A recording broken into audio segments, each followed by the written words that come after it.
J'ai une question toute simple à vous poser.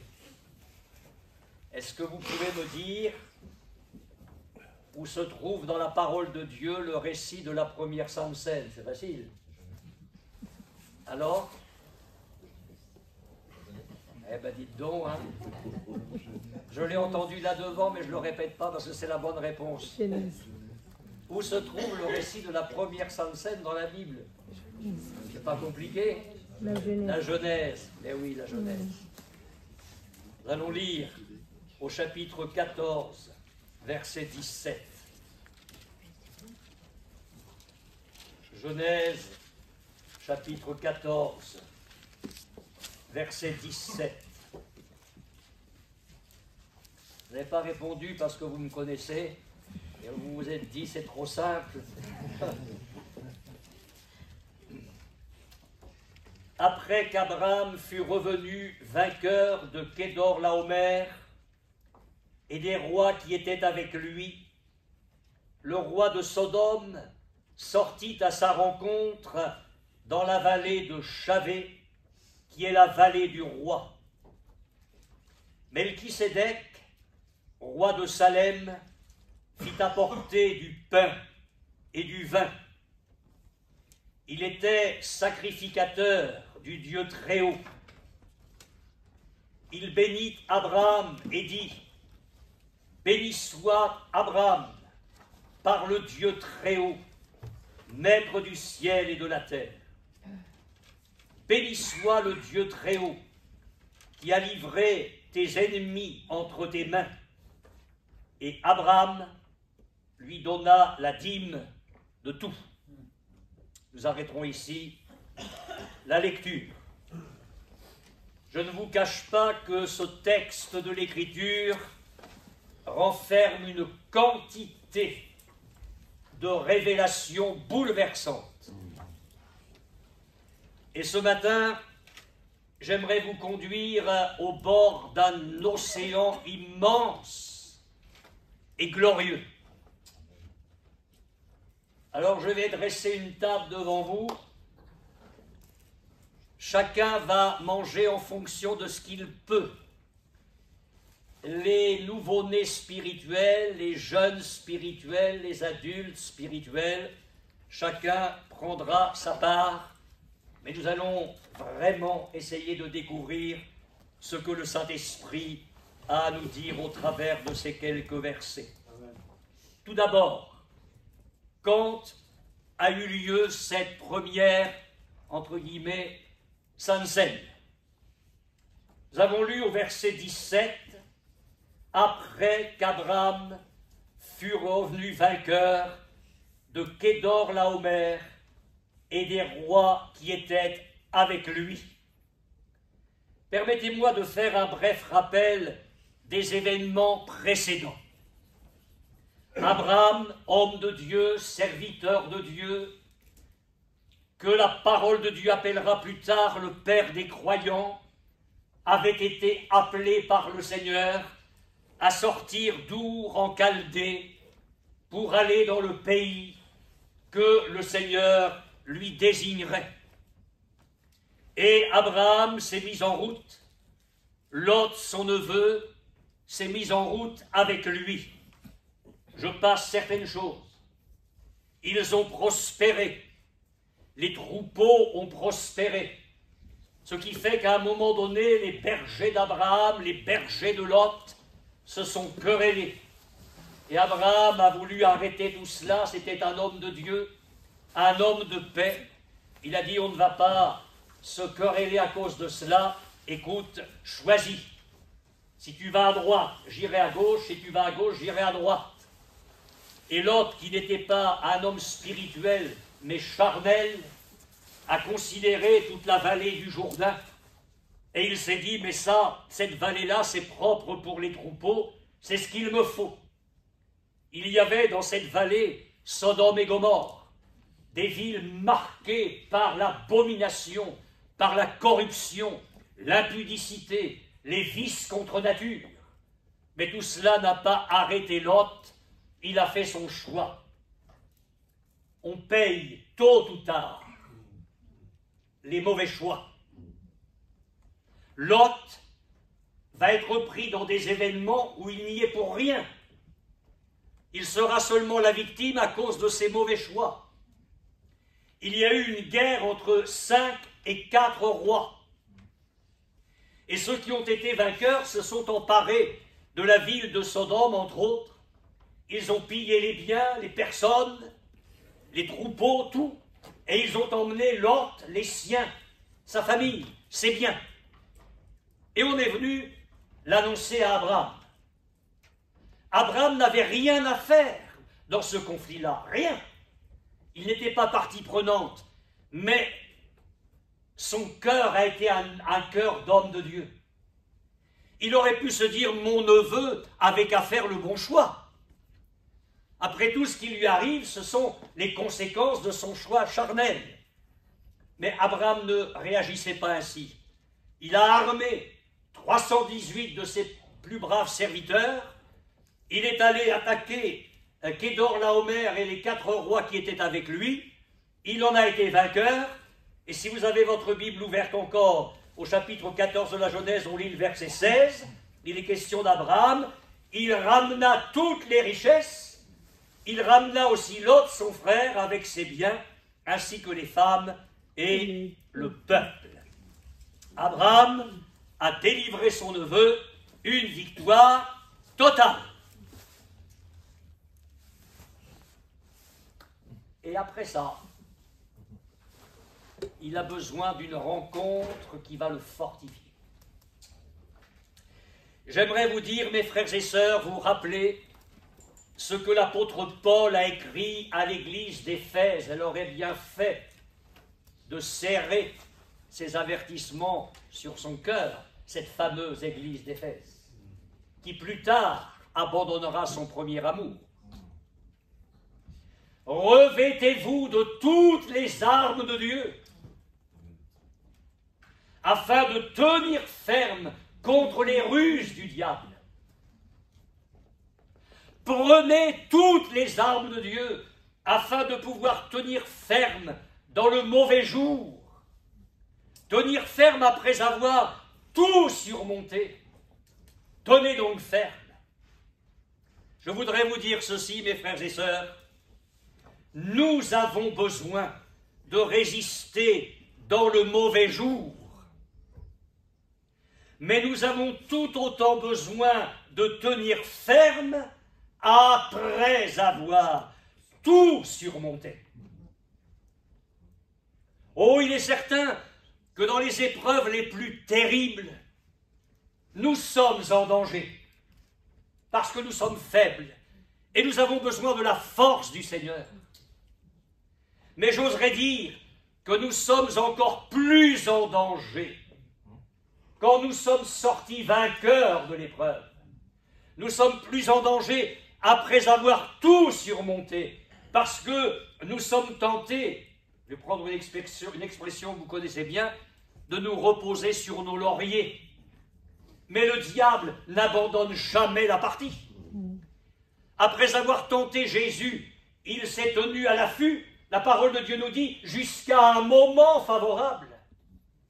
Nous n'en aurons jamais terminé avec notre ennemi, sauf quand nous serons dans la gloire. Et nous avons besoin d'être extrêmement vigilants, et extrêmement vigilants à ce moment-là, tenir ferme après avoir tout surmonté. Donc cette sainte scène a son après. C'est-à-dire que Abraham va connaître un moment béni après une grande victoire. Mais cette sainte scène a un avant. Regardez avec moi le verset 17. Après qu'Abraham fut revenu vainqueur de Kédor-Laomer et des rois qui étaient avec lui, ça c'est l'après, le roi de Sodome sortit à sa rencontre dans la vallée de Chavé, qui est la vallée du roi, ça c'est l'avant. Abraham va avoir besoin d'une rencontre puissante, bénie, avant de rencontrer le roi de Sodome. Le roi de Sodome sortit à sa rencontre. Nous avons besoin non seulement d'être toujours vigilants, mais aussi être plein de discernement. Nous sommes dans le moment présent, dans ce culte. Bon, ce moment est comme un après, puisque mercredi soir, nous avions la réunion de prière ici. Mais ce culte est un avant. Nous aurons la réunion d'évangélisation cet après-midi. Et chaque instant que nous vivons dans le présent, il y a un après, il y a un avant. Je voudrais vous dire que celui qui marche par la foi n'est pas à l'abri des assauts de l'ennemi, et je vais le répéter encore tout à l'heure. Ce me semble être une pensée importante pour chacun de nous ce matin. De nouvelles tentations viennent l'assaillir immédiatement après une victoire. Et je le souligne encore, à peine Abraham revient-il vainqueur de Kédor-Laomer et des rois qui étaient avec lui, à peine a-t-il ramené le butin pris par les ennemis, que le roi de Sodome vient à sa rencontre. Et le roi de Sodome, c'est le roi qui régnait sur la pourriture, qui régnait sur une ville dont il est dit qu'elle était marquée par l'impudicité, par les vices contre nature, que ses habitants étaient de grands pécheurs devant l'Éternel. Et le roi de Sodome vient à la rencontre d'Abraham en ami. En ami. Il y a maintenant un grand danger pour Abraham. Le Seigneur va devoir fortifier son cœur. Nous avons constamment besoin, mes frères et sœurs, de la présence du Seigneur dans notre vie. Voilà quand a eu lieu la première Sainte Seine. Maintenant, avec qui? Oh, avec qui? Verset 18, Melchisédek. Dieu voit tout. Et dans sa miséricorde et dans sa grâce, il va agir pour contrecarrer les plans de l'ennemi. Et permettez-moi d'insister encore sur ce point avec force. Avant que le roi de Sodome ait pu l'atteindre, Abraham va faire une autre rencontre destinée à le prémunir et à le fortifier pour le moment de la tentation. Et je veux le rappeler encore, le secours de Dieu vient juste au moment nécessaire. Dieu est merveilleux. Amen. Ne le cherchez pas, mais il y a une petite perle, Psaume 46, verset 2.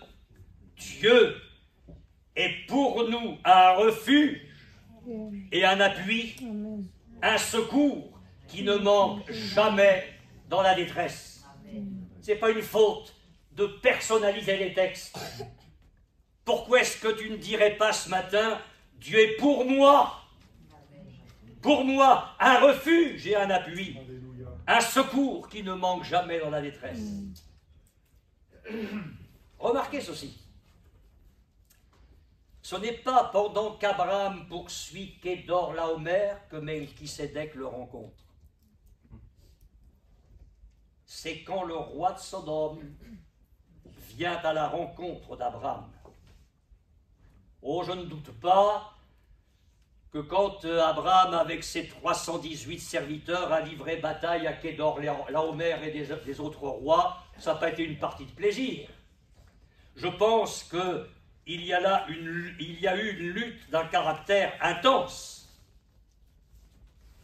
Mais permettez-moi de vous dire que quand le roi de Sodome rencontre Abraham, la lutte va être d'un autre niveau. Et je dirais, et j'ose le dire, qu'elle va être d'une intensité plus grande. Et parce qu'elle va être d'une intensité plus grande, Abraham avait besoin d'une communion avec Dieu plus profonde dans son caractère. Et je vais vous dire qu'il en est ainsi pour nous. Le Seigneur connaît tout, il pèse tout, il juge tout, tout ce qui nous arrive, tout ce qui va nous arriver. Et quand c'est nécessaire, avant que ça nous arrive, le Seigneur nous rencontre, il nous fortifie, il nous visite, il blinde notre cœur, il nous communique toute la grâce dont nous avons besoin pour tenir ferme. Alors apparaît un personnage mystérieux, Melchisédek. Son intervention est subite, rien ne l'a annoncé. Alors, au niveau de Melchisédek, on en a écrit des articles, on en a écrit des livres, on en a fait des discours et des discussions là-dessus. C'est un personnage très mystérieux. Qui était-il en réalité? D'où venait-il? Son apparition soudaine est des plus énigmatiques. Son titre, verset 18, Melchisédek, roi de Salem. Eh bien, ça ne nous éclaire nullement. Il ne faut pas tirer les conclusions trop vite, parce que ce nom n'a jamais figuré sur aucune carte géographique. Alors que les autres noms de lieux qui sont figurés dans ce récit peuvent facilement être identifiés sur une carte. On sait que ces lieux ont existé, ils ont laissé des souvenirs, mais il n'y a aucune trace de Salem. Alors la seule mention de Salem, si vous connaissez votre Bible, c'est dans le livre des psaumes, le psaume 76, verset 3, où ce nom est rapproché de la ville de Jérusalem. Il est écrit, je vous cite ce verset, psaume 76, verset 3, « Dieu est connu en Juda, son nom est grand en Israël, sa tente est à Salem et sa demeure à Sion. » Et les commentateurs font allusion ici à une forme poétique, mais je le dis, rien de fondé ne permet d'affirmer, et je le dis sur le plan historique, rien ne permet d'affirmer historiquement que Salem soit Jérusalem. Pour nous, ce nom-là et le personnage de Melchisédek font mention, et j'arrive là au cœur de mon message, font mention ici d'une apparition du Fils de Dieu, du Seigneur Jésus lui-même,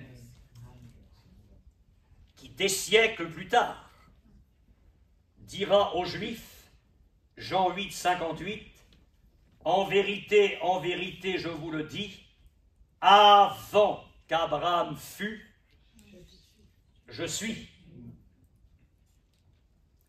Mes frères et sœurs, ce que je vais vous dire là, vous le savez, vous le croyez, avant sa venue en tant qu'homme, Jésus agissait déjà sur cette terre. Et il agissait au temps de l'Ancien Testament.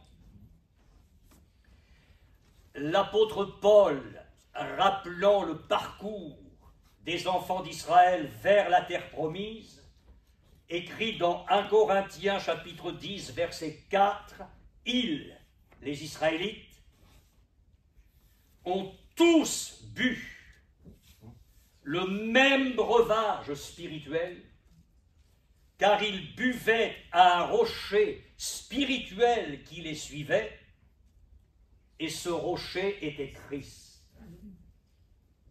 Les Israélites n'ont pas vu Jésus,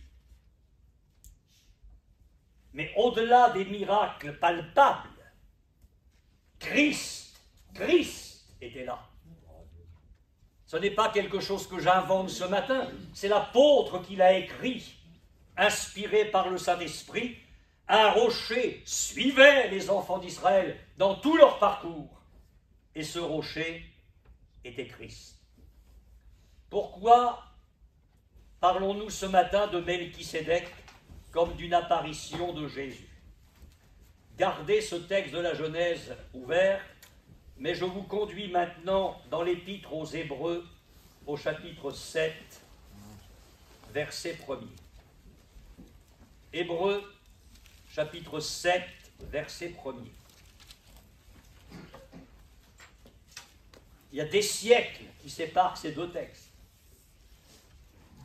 En effet, ce Melchisédek, roi de Salem, sacrificateur du Dieu Très-Haut, qui alla au-devant d'Abraham lorsqu'il revenait de la défaite des rois, qui le bénit, et à qui Abraham donna la dîme de tout, qui est d'abord roi de justice, d'après la signification de son nom, ensuite roi de Salem, c'est-à-dire roi de paix,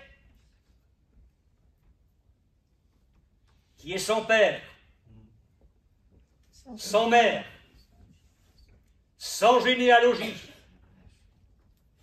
qui n'a ni commencement de jour, ni fin de vie, mais qui est rendu semblable au Fils de Dieu, ce Melchisédek demeure sacrificateur à perpétuité. Considérez combien est grand celui auquel le patriarche Abraham donna la dîme du butin. Ce texte ne laisse aucun doute sur la véritable identité de Melchisédek. Et nous allons découvrir ensemble ce matin, et nous ne ferons que mettre nos pieds au bord de ce vaste océan glorieux, nous allons découvrir la grandeur particulière et unique de Christ. Au verset 3 de l'Épître aux Hébreux, Melchisédek est sans père, sans mère. Vous connaissez un homme qui peut être sans père et sans mère? Impossible pour une créature terrestre. C'est vrai seulement pour Jésus, qui existait de toute éternité comme Dieu. Je lis encore, toujours dans le verset 3, qui n'a ni commencement de jour, ni fin de vie. C'est-à-dire qu'il est éternel. Quel homme peut dire qu'il n'a ni commencement de jour, ni fin de vie? Là encore, ce n'est possible que pour le Fils de Dieu. Maintenant, le verset 2. Et à qui Abraham donna la dîme de tout, qui est d'abord roi de justice, parce que Melchisédek veut dire roi de justice, et qui est ensuite roi de Salem, c'est-à-dire roi de paix, parce que c'est ce que signifie le nom de Salem. Et ces deux termes trouvent leur pleine et exacte application dans la personne de Jésus. J'espère que ce que je vais dire va être accessible à tous les chrétiens qui sont ici. Jésus a d'abord satisfait la justice de Dieu par son sacrifice sur la croix.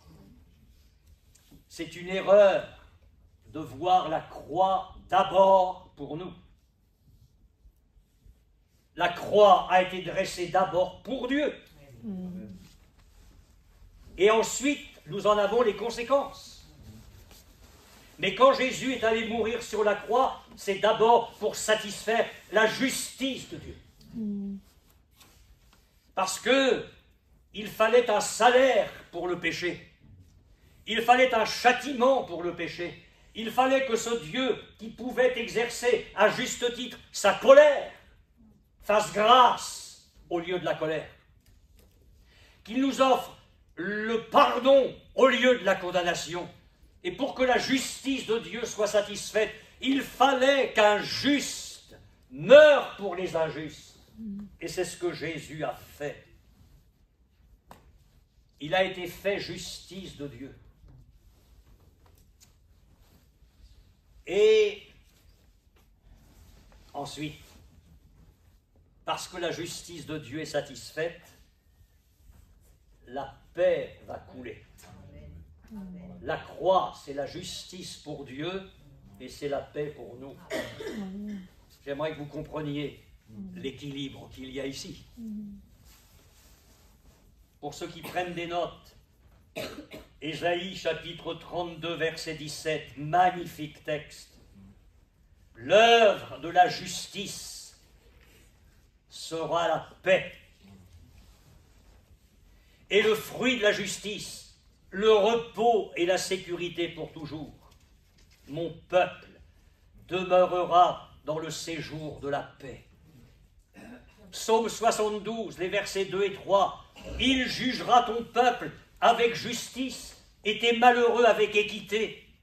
Et juste après, les montagnes porteront la paix pour le peuple, et les collines aussi, par l'effet de ta justice.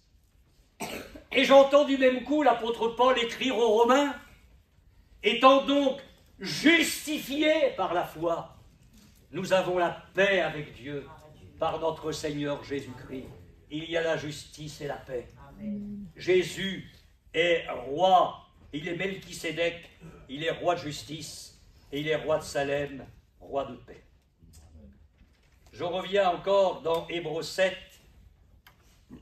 Il est dit, ce Melchisédek, roi de Salem, sacrificateur du Dieu très haut, qui alla au-devant d'Abraham lorsqu'il revenait de la défaite des rois qui le bénit, et à qui Abraham donna la dîme de tout, qui est d'abord roi de justice d'après la signification de son nom, ensuite roi de Salem, c'est-à-dire roi de paix. Plus tard, on l'a lu à quelques lignes plus loin dans l'Épître aux Hébreux, il est dit que Melchisédek est sacrificateur à perpétuité. Comment ne pas voir qu'il s'agit là de Jésus? Alors suivez-moi bien maintenant, ça se corse un peu. Vous allez dire, bah alors.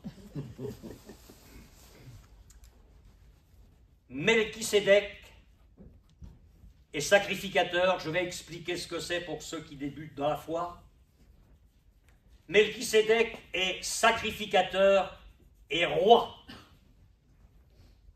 Il est impossible à un homme, dans le cadre de l'Ancien Testament, parce qu'on ne parle que de ce cadre-là, il ne peut pas y en avoir d'autres à ce sujet-là, il est impossible à un homme de cumuler ces deux charges. Un homme dans l'Ancien Testament était roi, et s'il était roi, il n'était pas sacrificateur. Et s'il était sacrificateur, il n'était pas roi. Or, Melchisédek cumule les deux charges. Il est sacrificateur et il est roi, roi de justice et roi de paix. Seul Jésus peut cumuler ces deux fonctions-là. Alors je comprends, quand l'ange Gabriel vient annoncer à Myriam, qu'elle va devenir enceinte et qu'elle va enfanter le Fils de Dieu, l'ange dit à Marie, il sera grand. Ah bah oui, et comment? Et comment? Et l'auteur de l'Épître aux Hébreux nous dit, mais considérez combien est grand celui auquel Abraham donna la dîme du butin. Qu'est-ce qu'un sacrificateur? Je vais employer un mot que je n'aime pas parce qu'il peut y avoir une connotation d'une autre religion derrière. Un sacrificateur, c'est un prêtre, mais s'il vous plaît, gardons-le dans le contexte de la Bible. C'est-à-dire quelqu'un qui a une double fonction. Le sacrificateur, c'est celui qui se tenait devant les hommes pour Dieu. Et c'est aussi celui qui se tenait devant Dieu pour les hommes. C'est un intermédiaire, le sacrificateur. Et pour ce qui est de Melchisédek, son rôle à l'égard d'Abraham est révélateur. Abraham est vainqueur des rois. Il y en a un qui va arriver avec ses pièges et ses ruses. Et Melchisédek se met là entre ces deux temps, entre l'après et l'avant.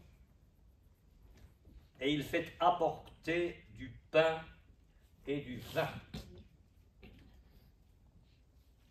Il bénit Abraham, et Abraham lui donne la dîme de tout.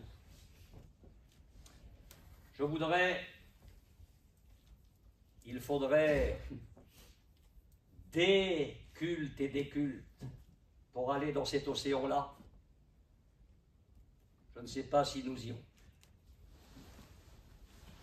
Mais il est certain que là, nous touchons quelque chose d'extraordinaire concernant la personne de Christ et sa venue. Et après avoir juste mis mes chevilles dans ce fleuve-là chez moi, cette semaine, j'ai dit à ma femme, je me demande si j'ai lu un jour l'Évangile. Notons la sacrificature unique de Christ. Dans l'ancienne alliance, pour ce qui est de la sacrificature, chaque anneau de la chaîne dépendait du précédent. Je vais m'expliquer. Le premier souverain sacrificateur a été Aaron. Quand Aaron est mort, c'est son fils Éléazar qui a pris la suite. Quand Éléazar est mort, c'est le fils Phiné qui a pris la suite. Et vous avez la chaîne des sacrificateurs humaines. En ce qui concerne Jésus, il ne tient son rôle de sacrificateur, cette position de sacrificateur suprême, de personne. Personne avant, personne après. Je vous demande de le contempler là, dans cet après et cet avant. Abraham, là, devant le pain et le vin. Melchisédek se tient là, dans son titre de fils de Dieu, dans une dignité personnelle extraordinaire, dans une gloire inimitable. La sacrificature selon l'ordre d'Aaron viendra bien après, dans le livre de l'Exode, avec la loi. Mais là, il nous est parlé d'un sacrificateur, alors qu'il n'y a même pas encore la loi. Que la sacrificature n'a pas été établie. Mais qui est cet homme-là, sinon Jésus, dans sa sacrificature, parfaite. Vous avez quelques minutes? Il ne fallait pas venir, hein? Dans Jean chapitre 2, verset 1er.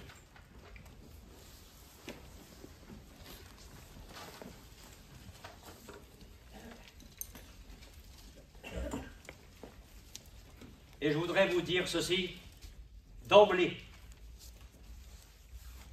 Nous avons tort, en ouvrant l'Évangile, de découvrir Jésus d'abord comme celui qui s'offre. Et c'est là où je vous demande d'aller, non pas chez Optique 2000, mais chez le Saint-Esprit, pour relire l'Évangile avec une autre paire de lunettes.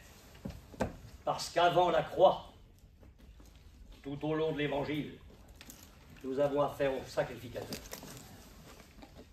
La croix va venir après. Il n'y a pas de sacrifice sans sacrificateur. On parle d'abord du sacrificateur et le sacrifice se justifie à ce moment-là. Et c'est pourquoi la croix n'arrivera qu'après. Mais l'Évangile va souligner le fait. Voilé, que Jésus est là comme le sacrificateur, celui qui va tout au long de l'Évangile se tenir devant les hommes pour Dieu et devant Dieu pour les hommes. Relisez l'Évangile avec cette optique-là. Jean chapitre 2. Je pourrais vous le raconter, mais on peut mieux le lire. 3 jours après, il y eut des noces à Cana en Galilée. La mère de Jésus était là, et Jésus fut aussi invité aux noces avec ses disciples. Le vin ayant manqué, la mère de Jésus, de quoi je me mêle? La mère de Jésus lui dit, ils n'ont plus de vin. Jésus lui répondit, femme, qu'y a-t-il entre moi et toi? C'est une traduction élégante, hein?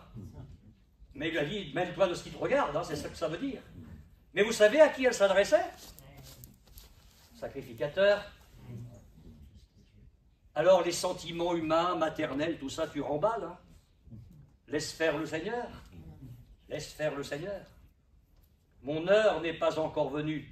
Ça, c'est le sacrifice. Sa mère dit au serviteur, fais ce qu'il vous dira.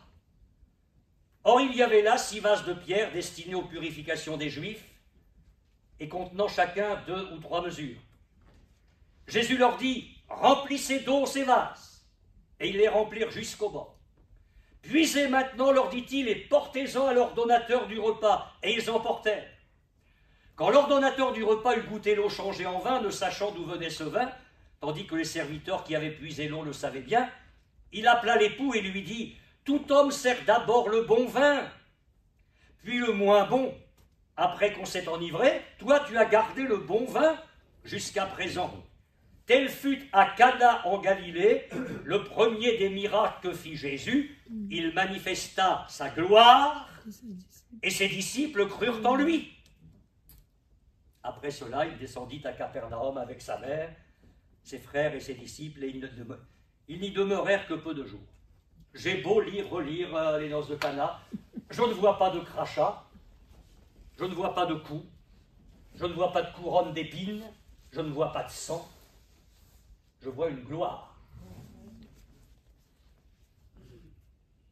Et au début de l'évangile de Jean, l'évangéliste écrit « Nous avons contemplé sa gloire ». À Cana, aucune souffrance, parce qu'on n'est pas dans le temps du sacrifice. On est dans le temps du sacrificateur.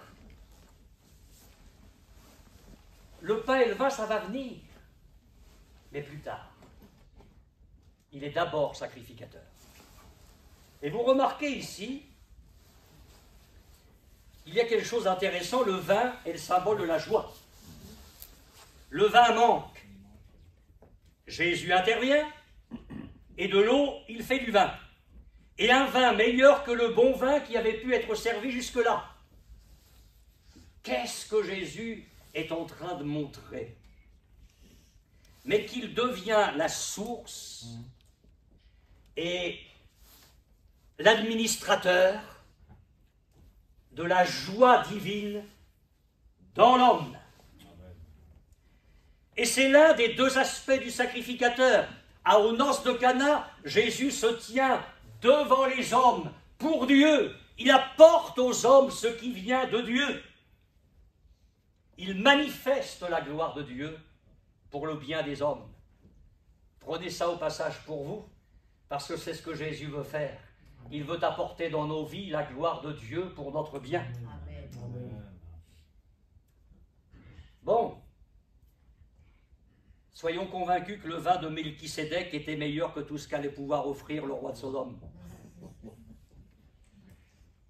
On est au début de l'évangile de Jean. Et on va rester dans ce chapitre 2 pour lire la suite. Verset 13, la Pâque des Juifs était proche, et Jésus monta à Jérusalem. Il trouva dans le temple les vendeurs de bœufs, de brebis, de pigeons, les changeurs assis. Ayant fait un fouet avec des cordes, il les chassa tous du temple, ainsi que les brebis et les bœufs. Il dispersa la monnaie des changeurs, renversa les tables, et il dit aux vendeurs de pigeons, « ôtez cela d'ici, ne faites pas de la maison de mon père une maison de trafic. » Ses disciples se souvinrent qu'il est écrit, « Le zèle de ta maison me dévore. » Alors là, on a une autre image de la sacrificature, et c'est bien que les choses se suivent. C'est que là, Jésus, en tant que sacrificateur, va agir devant Dieu pour les hommes. Ça ne peut pas fonctionner entre Dieu et les hommes si la maison de Dieu est pleine de saleté. Alors, au début du chapitre, vous avez le sacrificateur qui agit pour Dieu en faveur des hommes. Et juste après, il agit en faveur de Dieu, pour la gloire de Dieu, pour la satisfaction de Dieu de la part des hommes. Il vient purifier la maison. Il nettoie la maison de fond en comble. on a ici le double aspect de la sacrificature. J'aurais d'autres choses à partager, tout aussi importantes, vous conduire vers l'évangile de Luc, qui est l'évangile sacerdotal par excellence. Mais je ne vous dirai rien ce matin. Venez dimanche prochain. Mais je voudrais quand même conclure en vous disant ceci, parce que la montre est mon ennemi ce matin, que Jésus, mes frères et sœurs, nous aime d'un amour présent et d'un amour personnel. Nous sommes liés à lui par des liens éternels. Il est celui à qui nous devons nous intéresser plus qu'à tout autre. Jésus est grand. Jésus est glorieux. Je le dis à notre honte. Nous le connaissons fort mal. Et vous savez, ceux qui entendent l'Évangile et qui n'en veulent pas, c'est un péché extrêmement grave. Je ne sais pas si vous allez comprendre ce que je vais dire, mais il n'y a pas que la croix. Il y a le rejet de la sacrificature de Christ derrière. Le roi de justice, le roi de paix, qui est venu avec la gloire du Père. Voilà qui est Jésus. Mes amis, nous sommes loin du petit Jésus de la crèche. Voyez-vous ce que je crois, j'espère que je ne prophétise pas. Mais il est possible que dans la marge de notre Église, il y ait une tri, des mouvements. Et que certains au milieu de nous qui ont été tellement près du royaume de Dieu, mais qui n'en ont pas voulu, partiront. Et ils accueilleront le roi de Sodome à bras ouverts. Parce que c'est Melchisédek, ou le roi de Sodome. Dimanche prochain, nous irons vers la sacrificature de Christ encore une fois, mais je vous parlerai de la vallée de Chavé. Parce que c'est dans la vallée de Chavé que ça s'est passé. Et la vallée de Chavé, c'est la vallée du roi. Et c'est là que ça va se passer. Abraham est pris entre le roi de justice et le roi de paix, et le roi de Sodome qui arrive. De qui va-t-il recevoir la vie pour le présent et pour la suite de son pèlerinage? C'est un choix à faire. Oh, il aura été béni par Melchisédek, mais après, à lui d'affronter victorieusement le roi de Sodome. Des jeunes qui sont ici, s'ils ne veulent pas de Jésus, ça va très mal finir. J'aimerais vous dire autre chose. Mais nous sommes dans un temps où il y a une telle puissance de ténèbres à l'œuvre dans le monde que le roi de Sodome ne fera qu'une bouchée de votre vie. Je vous en supplie, considérez la gloire de Christ, Amen. La personne de Jésus, à quel point Jésus est grand, magnifique, glorieux, tout-puissant. Il peut apporter tellement de choses à votre vie. Oh, que Dieu nous bénisse abondamment ce matin. Oui, il va faire venir le pain et le vin. On parlera de ça dimanche. On parlera de ça dimanche. Mais c'est la première Sainte Seine. Moi, j'aurais bien voulu être là. La Sainte Seine, avec Jésus, en présence de Jésus, et rien que tous les deux. Moi, j'aurais bien dit à Abraham, pousse-toi de là. Ça a dû être... Non, mais ça a dû être quelque chose. Ça a dû être quelque chose. Et vous croyez que nous, pendant la Sainte Seine, on va regarder comme ça qui prie? Moi, je suis toujours étonné quand dans les réunions de prière, il y a des gens qui ont la tête levée, ou dans les cultes. Ben, je pense qu'on a autre chose à faire. Hein. On se recueille, on pense au Seigneur, à sa gloire, à ce qu'il est, à ce qu'il a fait, et on l'adore. Que Dieu nous donne toute sa grâce. Amen. Amen.